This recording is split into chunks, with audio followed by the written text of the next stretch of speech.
start the next session. And next up, we are going to pivot. So we're going to jump from digital assets, running a digital assets business, and we're going to talk NFTs. We haven't spent a lot of time talking about NFTs yet, but we are going to spend a little bit of time on it.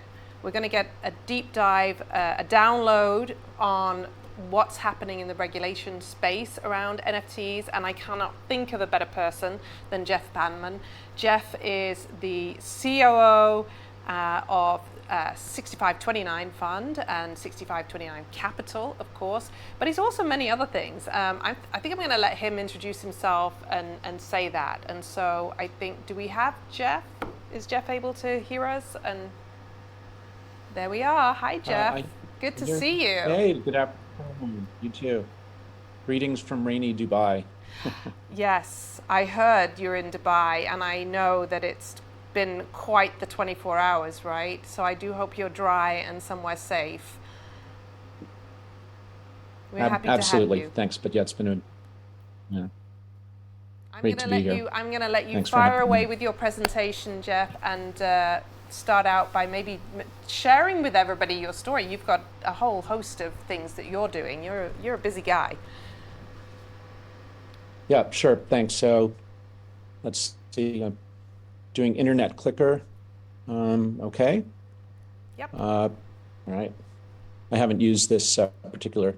Okay. So there's two quick about me slides. So we'll start with there. So currently I'm COO and general counsel of a group of companies that are branded 6529. It's actually named for our founder, who's known pseudonymously on social media as Punk 6529, after the CryptoPunk. That's his avatar there. So we have a group of businesses there. We have a fund that invests in NFTs and NFT infrastructure. We also mint NFTs in collaboration with artists in the space, generally themed around decentralization, internet freedom. We have a museum of NFTs, building a decentralized metaverse platform. So that, I'd say, is my main focus. I'm also teach at University of Nicosia, which actually has a very big digital currency program, and also has introduced a metaverse studies program, both the business and technology side. Formerly developed some of this curriculum at Yale. I'm a member of the EU Blockchain Observatory and Forum, a director of a policy organization, a Global Blockchain Business Council. And I work with and/or advise a number of European and North American governments on digital asset issues. In a prior life, I was a lawyer turned business executive in financial services, turned regulator at the CFTC, the U.S. Commodity Futures Trading Commission, where I'd say my day job was focusing on oversight of systemically important financial market infrastructure in the form of clearinghouses. Also worked on international issues as well. But after the first chairman, I worked with Tim Essett. I later worked for Chairman Chris Giancarlo, Crypto Dad. We testified to Congress that we thought Bitcoin was a commodity and therefore of interest to the Commodity Futures Trading Commission. And so on the back of that, I didn't know a lot about Bitcoin or digital assets, but I knew more than most of the other people around there and volunteered to lead that work, and ended up working with a lot of regulators in the US and internationally, and that's become kind of main focus. I also done a lot of kind of teaching and policy and consulting work prior to jumping in to this. And I'd say a lot of regulators have made the jump to crypto, but not so many, I think, have made the jump to NFTs, but I think more will in the future. And I think also as career advice for anyone paying attention, volunteering for things often can lead you in very interesting and unforeseen directions. So what is the right framework, the regulatory model for thinking about NFTs? Is an NFT a digital asset? Clearly it is a digital, crypto. Whether it actually falls into a jurisdiction's definition of what a digital asset is depends on how narrow or broad their definition is. And so sometimes it's captured and sometimes it isn't. Is an NFT a financial product? It can be. it's ultimately a type of token technology that can be used to that can be used in a number of different directions. If you set out to design your NFT as a financial product, of course you could, but that doesn't mean that all of them necessarily are. And, many NFTs may be kind of collectibles or consumer products.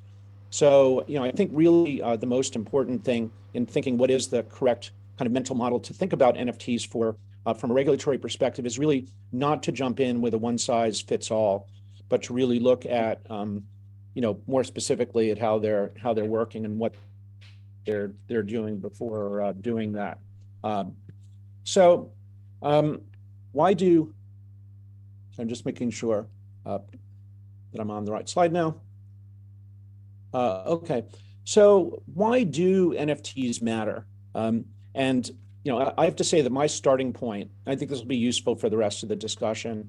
My starting point was, genuinely thinking they were stupid and a waste of time, and I didn't get it at all.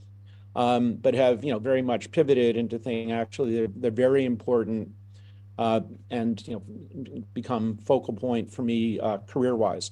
And really, I think that for the starting point of people who've thought about digital assets or digital asset technology and Bitcoin, um, that's a solution to a double spending problem and trustless activities, and also an internet of value, where the thing that you transfer is not just information about something, but it's actually the thing of value itself. And then a lot of things derive for that. And what's really powerful about NFTs is that there's actually a lot more of the world that is non-fungible than fungible. And it is a very flexible technology and can be used to capture any number of things. It's essentially property rights on the blockchain, and property rights can be bundled and subdivided and reallocated.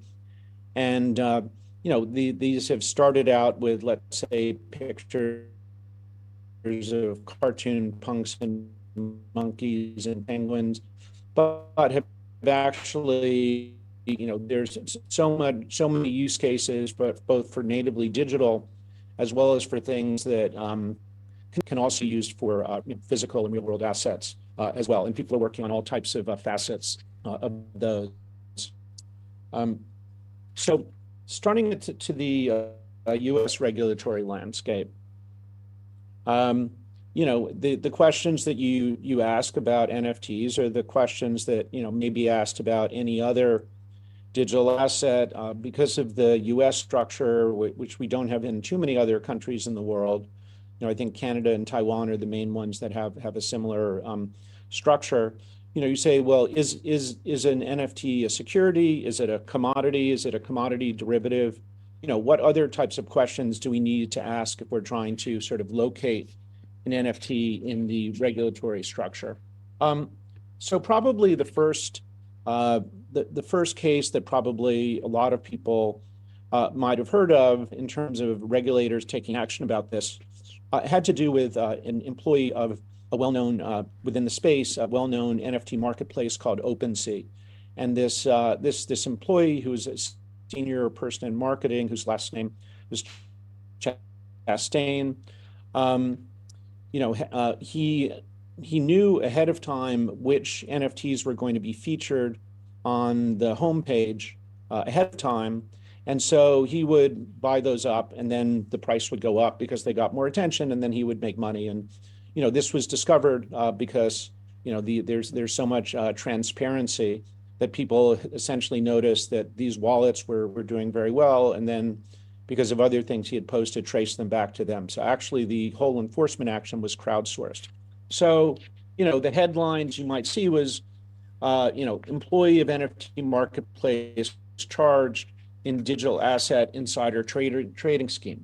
But for something to be an insider trading scheme, it needs to be trading of securities. And in fact, there was never even an accusation that he was engaged in insider trading of securities. So why was this called insider trading? Publicity. That the Justice Department got more attention for it by calling it an insider trading case. And you can certainly see the parallels because somebody was capitalizing on internal prior knowledge. But, the fact that he could be accused and convicted of something doesn't prove that these things were insider trading of securities. And in fact, if you went and looked at the charges, and he was actually convicted for wire fraud and money laundering.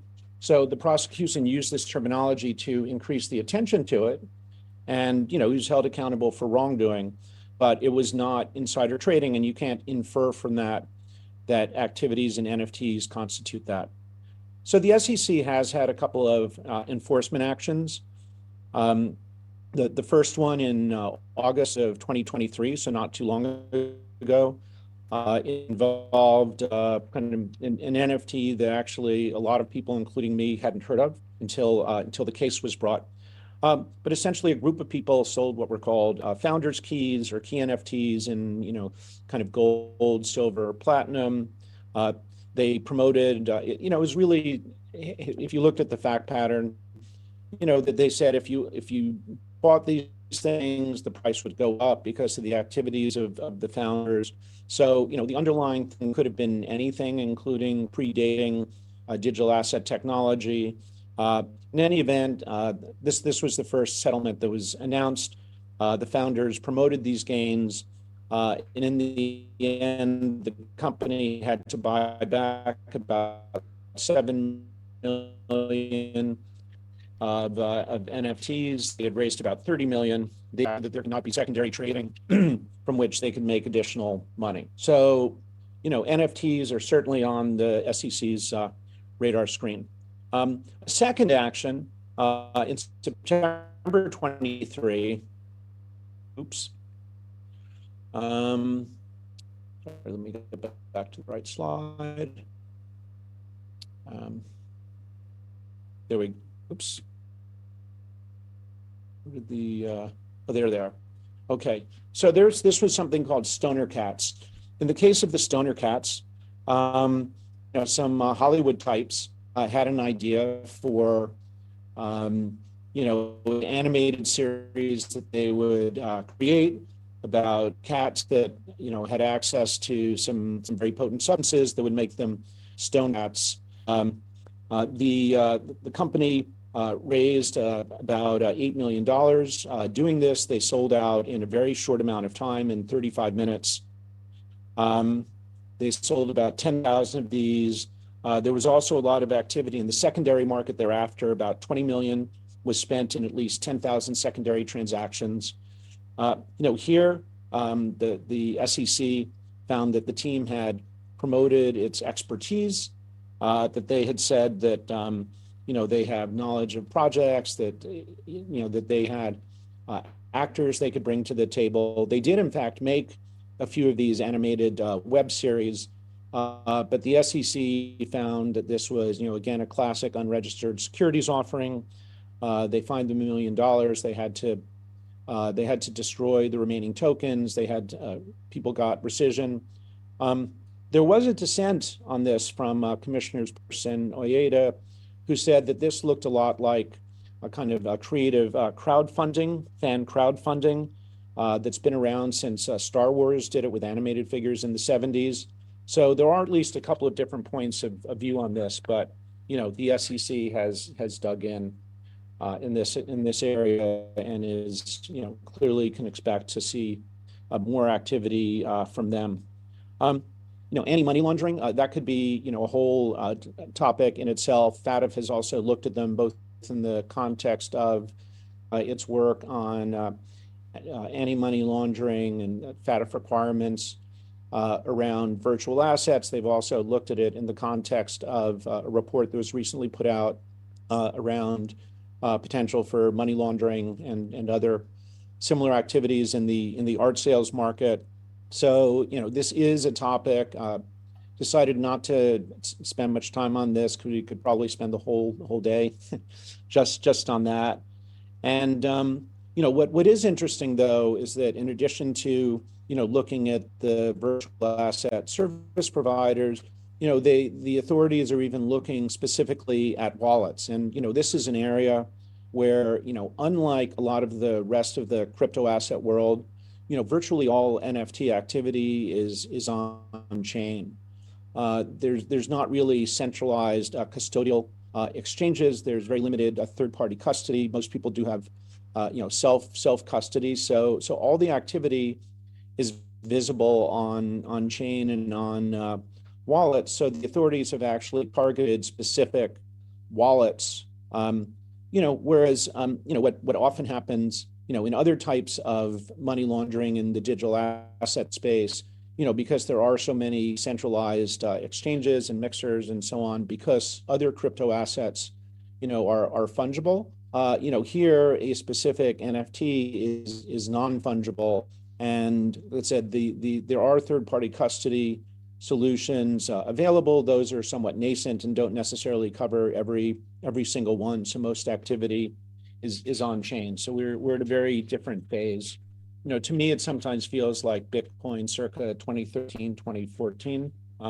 Not investment advice, but more just what are the kind of dynamics around the space. So in the EU, there is a lot happening right now. As I'm sure most participants in this conference are aware, the EU enacted its digital finance package, which includes the market and crypto asset regulation, or MiCA, also the digital resiliency and the DLT pilot. But now MiCA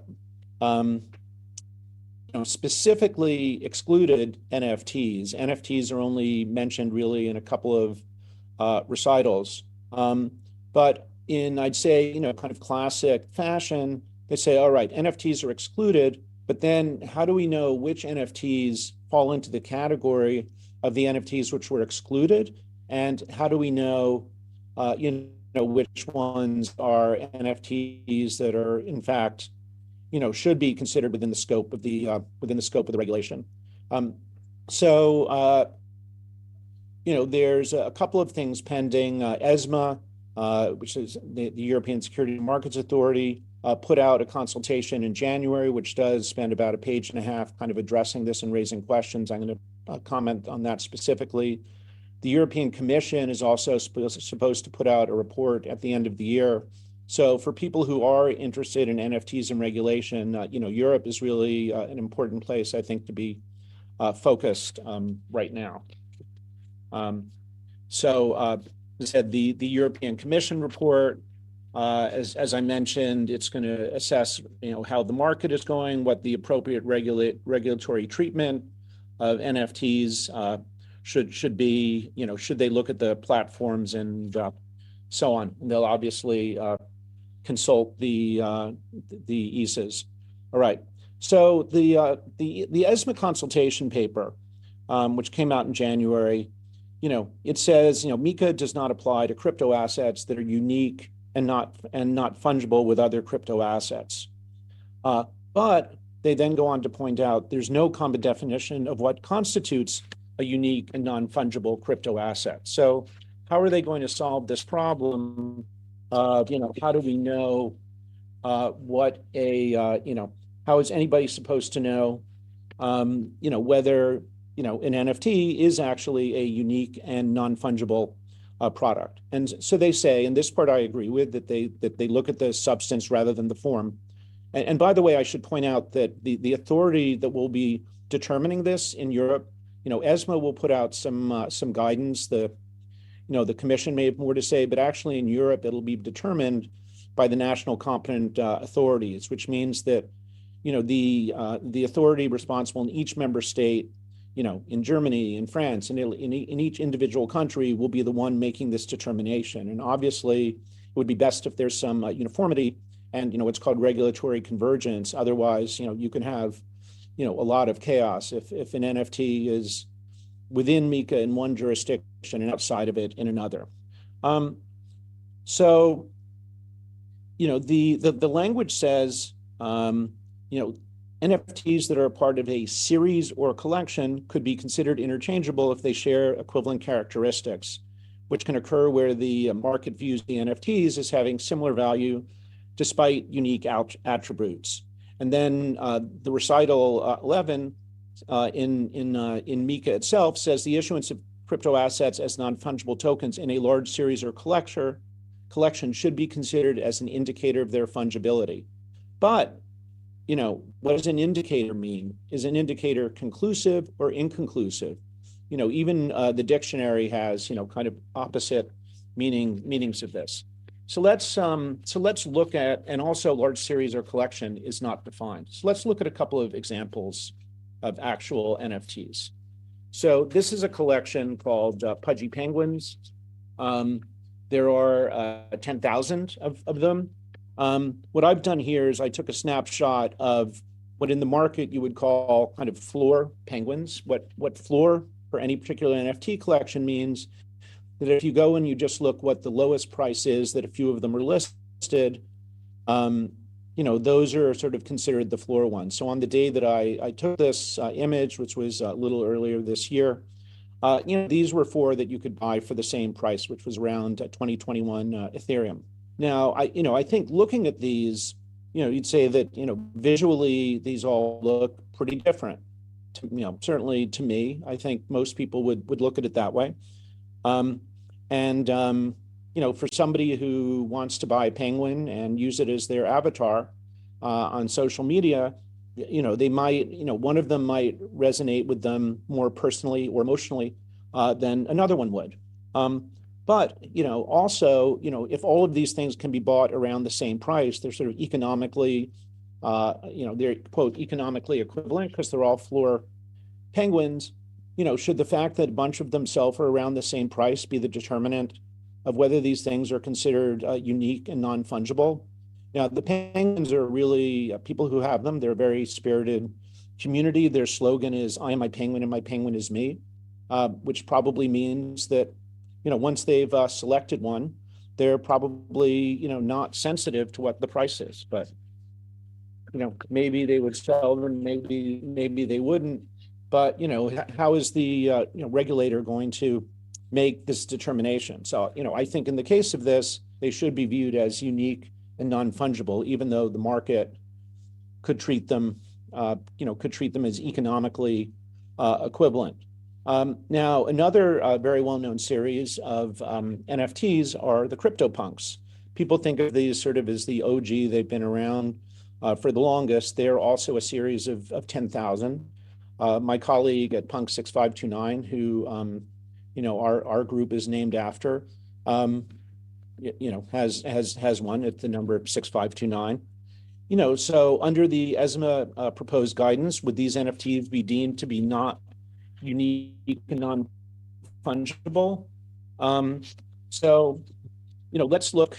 So here's one that sold for $16 million the other day, number 3100. Here are a bunch of what people would consider, floor punks as of 14 April. Here's, 12 of them, probably for around the same price. There's maybe 40 or 50 that trade very close to one another. So, to me, they all look pretty different. To someone who just said, "Oh, I want to buy 30 punks at the floor price," they might not care which one there is. Here's a more fulsome set of images of all the ones that are available. These are 60 that are listed for sale out of the 1,000 that happen to be listed that day. Again, looking at these, they have a lot of different attributes. So let's look at the underlying metrics here. So there are 10,000 punks. You'd say, how can these be different? But in fact, that's 10,000 out of a possible universe of 922 million CryptoPunks based on the parameters of the algorithm, where it's 0.0000011% of the possible punks actually do. This is because the way the algorithm works, there's 5 types: alien, ape, zombie, female, male, 12 types of facial hair, 25 types of hair and headwear, 6 types of mouth, 3 types of neckwear, 3 types of smoking device, and punks can have from 1 to 7. So if every combination had been minted, there would be over 922 million, but in fact, there's only 10,000 of them.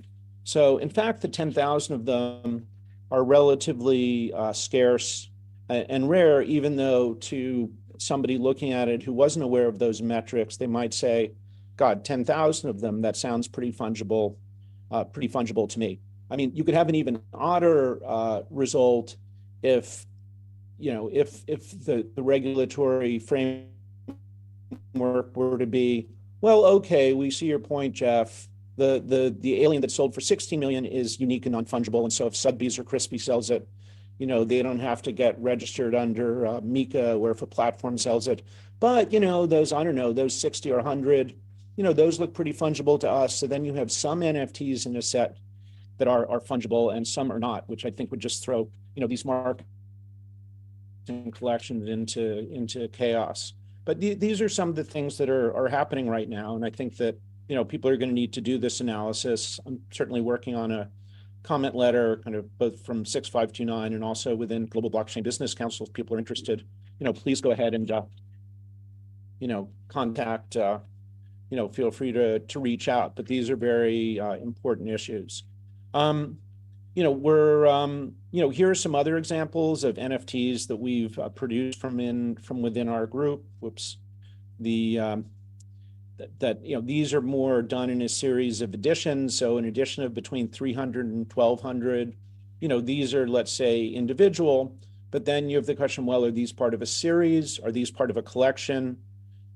They're just, how are these? Are these somehow different from if the Andy Warhol Foundation does an edition of 1,000 soup cans? So, these lines are going to get drawn. These lines are going to get drawn in Europe this year. So that's why I've spent kind of the most time here. I'm just going to mention one other thing, and then I think, Claire, maybe we have a minute for a question, which is that in the UK, has determined that NFTs are beauties. This is one from our property. This is one from a series called Boss Beauties. So I'd say in general, we're still fairly early from the regulatory perspective. Regulators have been focused on a lot of other issues, but I think they will start to pay more attention. Again, I think the most important thing is for them to be aware of all the different potential use cases and consider it technology rather than to adopt a one-size-fits-all approach. But I think as these continue to get more attention, there will be more activity in this space. And with that, thank you for having me. And Claire, if we have time for one question, I left a minute here. Thank you so much. And I know that you're almost right on the money in terms of the time, but I did see there was one question. There's lots of questions came in, but there's one I'm gonna ask you just for your advice, which is, if there are big brands watching today and they're thinking about, how do they run an NFT campaign? What should they be doing? What advice do you give them in the context of what we've just seen, what you've just walked us through, and this sort of like a little bit, I'll say it's very gray right now. It's a very gray area when it comes to regulations. What advice are you giving to sort of these big companies when they're thinking about running an NFT campaign or something similar? I think that this is an area I think that things have just scratched the surface here. And, I think brands, a lot of them is about their relationship to the customer and the customer's relationship to the brand.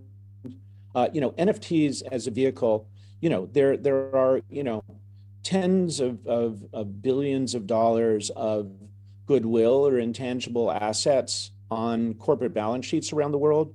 And, NFTs are a way of kind of engaging with that and, capturing some of that value.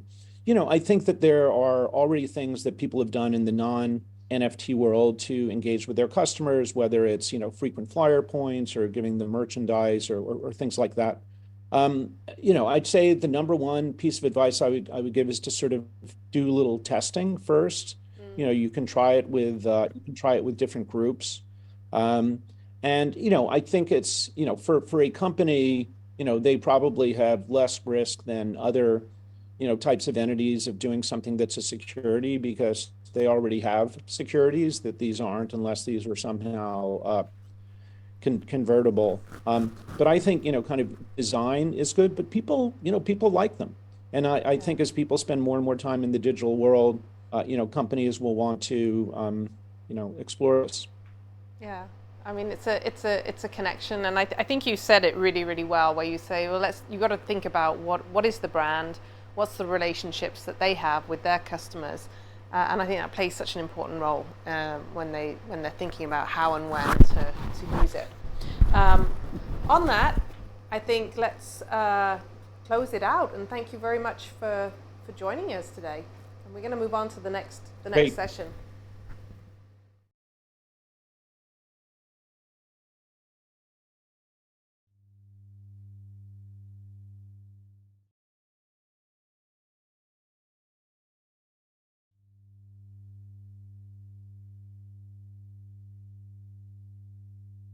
Move on with our next guest speaker. And I don't know, do we have Bob on? Do we? I don't see Bob yet. Is he coming? Yeah. Well, I'm here, Claire. I can see you. Hello. Hello, hello. Good morning to you. And Yes. it's wonderful to have you join us today. And I'm going to just do a very brief introduction, and then I'm going to ask you to introduce yourself in more detail, I think. So we're extremely lucky today to have some time with Professor Kaplan. He is a fellow professor emeritus at Harvard Business School.